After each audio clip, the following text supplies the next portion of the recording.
Estamos começando mais um Bom Dia Entrevista e hoje a nossa conversa é com a vereadora Sandra Piccoli, que já está aqui conosco para falar a respeito do seu mandato, seus projetos e também esclarecer aí todas as dúvidas, da comunidade. Seja muito bem-vinda, Sandra, aqui no Bom Dia Entrevista.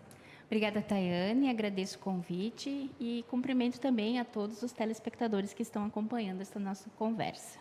Então, para nós iniciarmos, vereadora, eu gostaria que você contasse para mim e também para a comunidade, nesta nova etapa, quais serão os seus principais projetos e também qual será o teu foco de atuação. Então, reeleita, após um mandato, acredito que toquei em pautas polêmicas, pautas necessárias que estavam um pouco esquecidas dentro do nosso município. E pretendo retomar algumas proposições e projetos que eu apresentei na legislatura passada e não tive sucesso, por conta de depender também do executivo, para idealizá-los. A minha linha de atuação, ela não muda, seguirá na mesma linha. A representação e a defesa das mulheres, seus direitos, a grande batalha, contra a violência doméstica, atender as demandas do público LGBT, a questão da diversidade como um todo, cultural, racial, étnica, religiosa. O meio ambiente também é uma pauta que me interessa e que eu me dedico bastante. A defesa das minorias como um todo, principalmente o direito dos trabalhadores, prezando também pela qualidade de vida das pessoas que mais precisam, Eu sempre procuro defender quem precisa ser defendido. Eu vi também até esses dias que a senhora fez uma solicitação, até eu tenho uma pergunta nesse sentido, ao secretário de Desenvolvimento Econômico, que em contrapartida, com as empresas que forem contempladas no edital, com o terreno no Distrito Norte, para que elas reservem algumas vagas para as pessoas que precisam, como é o que a senhora comentou. Eu gostaria que a senhora falasse mais, a respeito dessa solicitação, como é que é a sua avaliação em relação a esta pauta? Então, eu acho que essa é uma política pública necessária, Através dessas parcerias, bem ou mal, as empresas acabam tendo vantagens, conquistando um espaço para poder investir, abrir o seu negócio, gerar os empregos. Então, a prefeitura, inclusive, nós aprovamos o projeto de financiamento, do recurso para que se faça a conclusão, então, de toda a infraestrutura do Distrito Norte.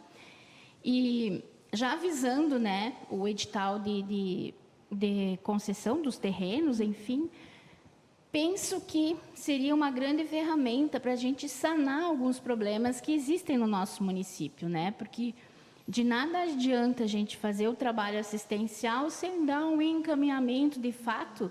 Muitas vezes o que precisa mesmo é a oportunidade, E ela falta porque as pessoas são excluídas do mercado de trabalho, às vezes, pela idade, por não ter uma escolaridade. Aí, claro que tem que ter a parceria também da formação, da qualificação dessas pessoas, que pode ser feita também pela prefeitura. Por ter uma condição social, às vezes também por conta do bairro que ela mora, muitas vezes é excluída do mercado de trabalho. Exato. Talvez.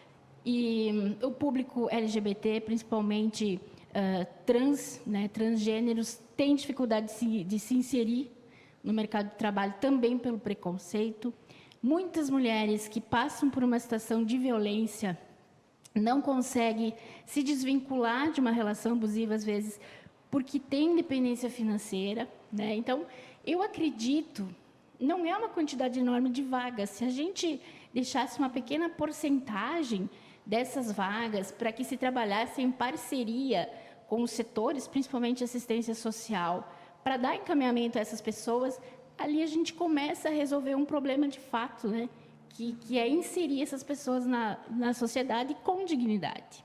A senhora fez essa solicitação e agora aguarda? Como que está o andamento? Como que funciona?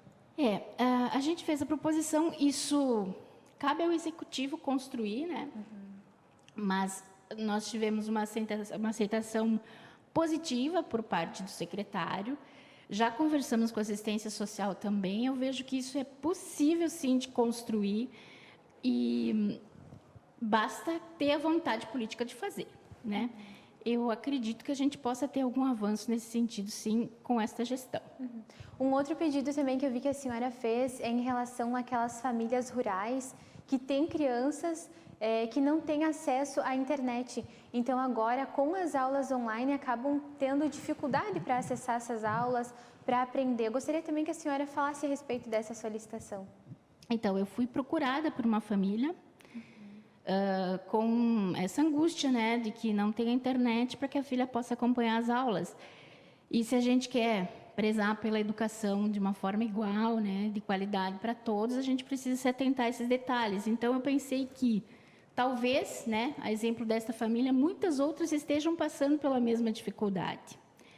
Então, solicitei, né, à Secretaria de Agricultura, na figura do nosso secretário adjunto William também, para que se faça um levantamento, um estudo. Isso é possível também em parceria com a Emater, o Sutraf, né, as entidades que trabalham mais diretamente com a agricultura familiar, principalmente, para que se identifique essas famílias e que a gente veja a possibilidade, né, de, quem sabe, subsidiar de alguma forma, criar uma parceria, né? Nós temos uma cooperativa em Erechim que trabalha, né, estendendo a rede de internet também no interior, para que a gente possa atender a todos, né, para que todos tenham a possibilidade de acompanhar as aulas e não saírem mais prejudicados ainda, né, diante de toda essa situação.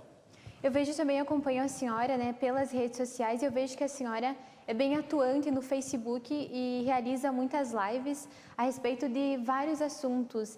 Isso é algo que começou na pandemia, da senhora conversar com a comunidade, já conversava antes? A senhora pretende continuar com essas ações? O que a senhora pode dizer para nós?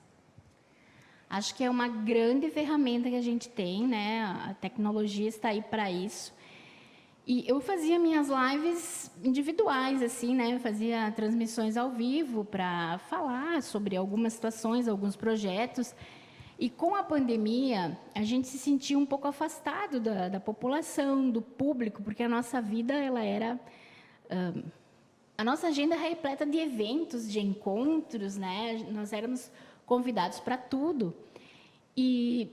Porém, para tentar manter a atividade parlamentar, né, foi um mecanismo que eu encontrei. Então, trazendo pautas, assuntos, né, que eu penso que são importantes e que nós devemos debater, a fim de levar também informação para a população, né? Você pode observar que as minhas lives, elas não são assim direcionadas para o campo político, partidário, né? São lives, de fato, para que a gente possa debater determinados assuntos e levar informação para a população.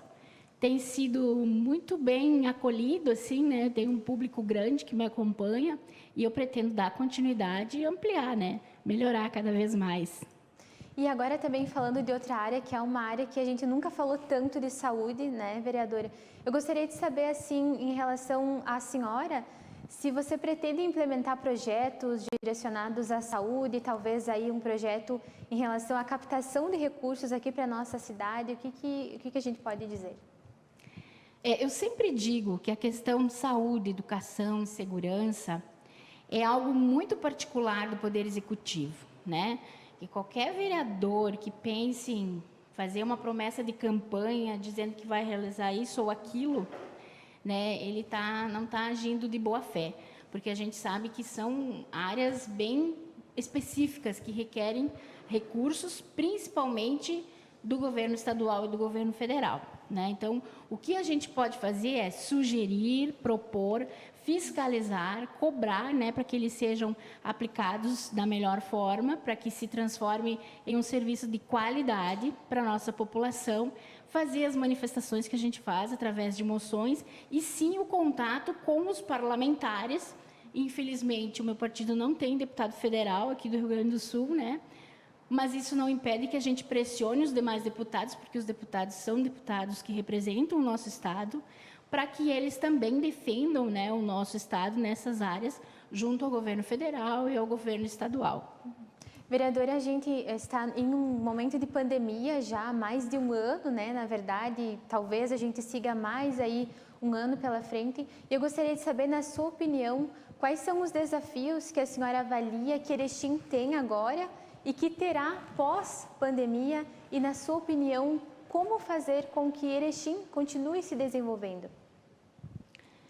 Penso que o grande desafio neste momento é superar a pandemia, superar o vírus, né? Conseguir o mais rápido possível imunizar toda a população para que a gente possa pensar em retomar a atividade econômica de uma forma normal. O que me deixa um pouco mais tranquila é que nós tivemos, por exemplo, o mês de janeiro de 2021, o nosso município teve uma arrecadação maior do que janeiro de 2020, que não tinha pandemia ainda. Então, de uma certa forma, até o momento, a arrecadação municipal não sentiu ainda os reflexos. Pode vir a sentir ali na frente. O desemprego é uma consequência da pandemia, mas ele já vinha, né? Nós já tínhamos uma taxa preocupante de desemprego.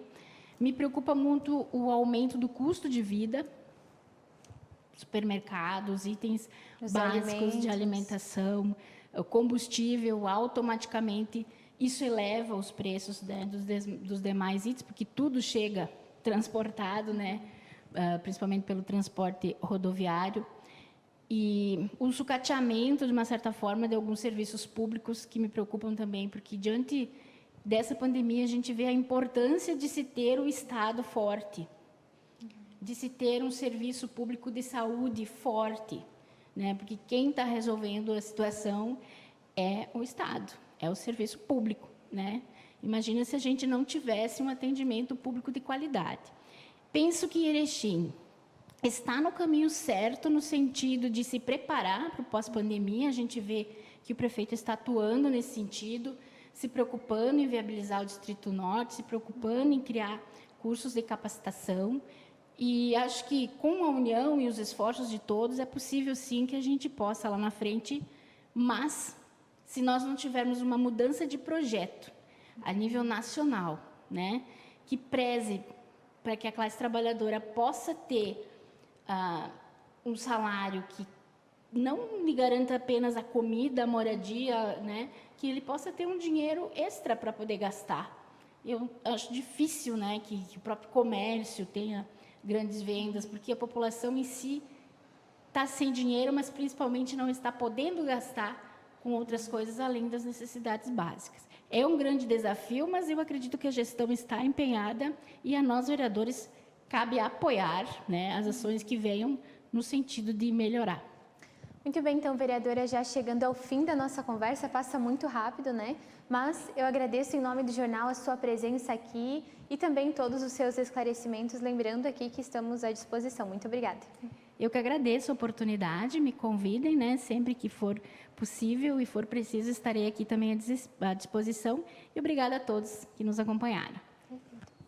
E a você que nos acompanha, o nosso muito obrigada. Lembramos que se você quiser rever esta entrevista ou também outras, você pode acessar aqui a nossa página do Facebook do Jornal Bom Dia ou também o nosso canal no YouTube. Até a próxima!